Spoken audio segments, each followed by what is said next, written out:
Hey everybody, it's Paul here at Gillette Castle, and today I'm standing in the China Room on the 3rd floor of the castle, and I am standing in front of William Gillette's last will and testament. So we are standing right next to Will's will. Now, this was his very last will and testament. It's dated January of 1937, so we're talking about 3 months before Gillette's death. So he would have been about 83 and a half at that point. It's a legal document, but it's actually a pretty interesting one. So I'm going to break it down, sort of give you the Cliff Notes version as far as what we've got here. Now, as far as the structure of it, first of all, we have a list of people right here who owed Gillette money, but not anymore. He relieved them of their debts because he was nice like that. What else do we have? We have a lot of names in here. So, for example, Yukitaka Osaki, Gillette's best friend and servant, who had his cottage down by the river.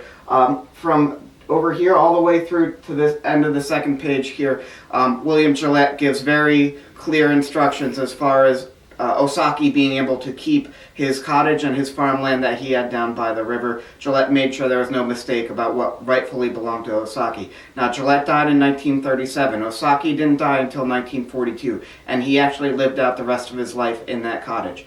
Now, other people that we have listed here, we have Joseph Hooker, Gillette's cousin, who we've talked about, and we'll get a little bit more into him as well.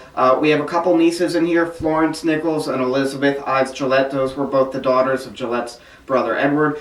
We also have Hal and Allie Cohen. Hal, as you may remember, was Gillette's brother-in-law, his late wife's half-brother, who actually lived in the apartment suite in the castle. So where we're standing would have been Hal and Allie's bedroom. Now, this is where Gillette's leaving money to people. The values range from $200 to $5,000 depending on the person. It's 7 people, friends, neighbors, former employees. Now, any money that's left over afterwards was split equally 3 ways between the 2 nieces and the brother-in-law. So they went between Elizabeth, Florence, and Hal. Now, in the event that these people were already deceased, then the money would have been left to a list of charities right here. But all of these people were still alive, so too bad for them. And then we get into the good stuff. We get the nitty-gritty, the instructions of disposing of the castle. Now, Gillette realized that his family wasn't going to hold on to everything forever. Now, I'm going to point out a few things. First of all, who's he leaving the castle to? Well, technically, it was Joseph K. Hooker along with the First National Bank of Hartford. So Joe Hooker was the executor of the estate. Hal and Allie Cohen still got to live in the castle, though. But it was Joe and the First National Bank of Hartford in charge of the disposal of the property, if that was their choice. Now, as far as the instructions here, I'll give you some of the highlights because it's a really long legal document. I'm not going to read it all to you, but some of the good stuff. Now, Gillette starts saying down here, "I would consider it more than unfortunate for me should I find myself doomed after death to a continued consciousness of the behavior of mankind on this planet to discover." Then he lists everything that he built here: the walls of the property, the railroad, the castle, etc. "Should reveal themselves to me as in the possession of some blithering saphead who has no conception of where he is with what's surrounded." If you don't believe me, we'll zoom in so you can make sure you see that. Feel free to use it for your own will, by the way. He didn't copyright that, so go for it. He later says if he were conducting the sale himself, he'd exercise discrimination. He'd take a lower price to a more appreciative buyer than for someone who had no capacity whatever for mechanical satisfaction. Basically, that's what happened. Now, Gillette died in 1937, so first of all, he picked a really bad time to die. 1937 were a few years before World War II. We're pretty far along into the Great Depression, so no one could really afford anything.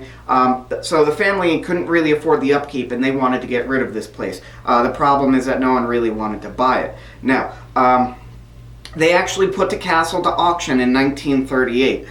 Now, let's backtrack for a moment. If you remember when we were talking about the castle, the total cost to construct the castle was $1.1 million. Now, they do the auction of the castle in November of 1938. They started the bidding at about $150,000, but they couldn't get any takers. So they actually had to keep on dropping it down. So they eventually had to start bidding at $25,000. They were able to raise that up to $35,000. Now, the winning bid was actually a real estate broker from Newark, New Jersey. His name was Louis Schlesinger.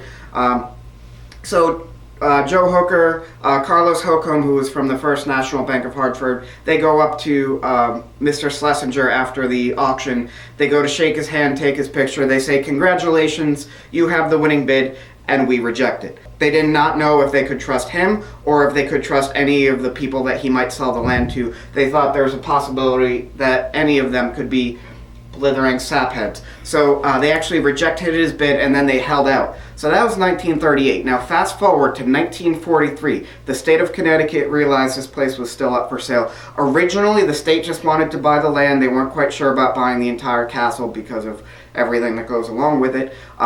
But luckily, there's a group called the Connecticut Forest and Parks Association. It's the oldest nonprofit conservation group in the state. They're still very active.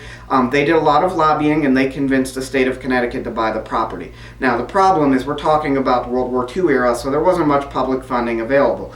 The state was able to set aside $20,000, and then the Connecticut Forest and Parks Association went ahead and they were able to raise another $10,000 by collecting private donations. So they pooled together $30,000.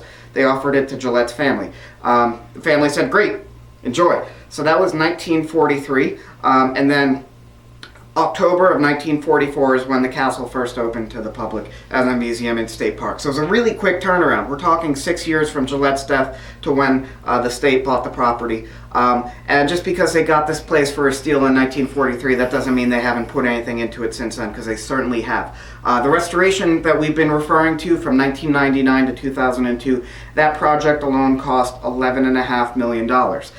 Currently, we're in the middle of another capital project. We finished our retaining wall and our staircase. That's phase one of a 3-part capital project, which grand total will be about $2 million almost. So they're definitely investing a lot to keep this place going, and we definitely appreciate it. So that's basically what I've got to tell you today. Keep it tuned. We'll be sharing some more fun stories with you. Bye.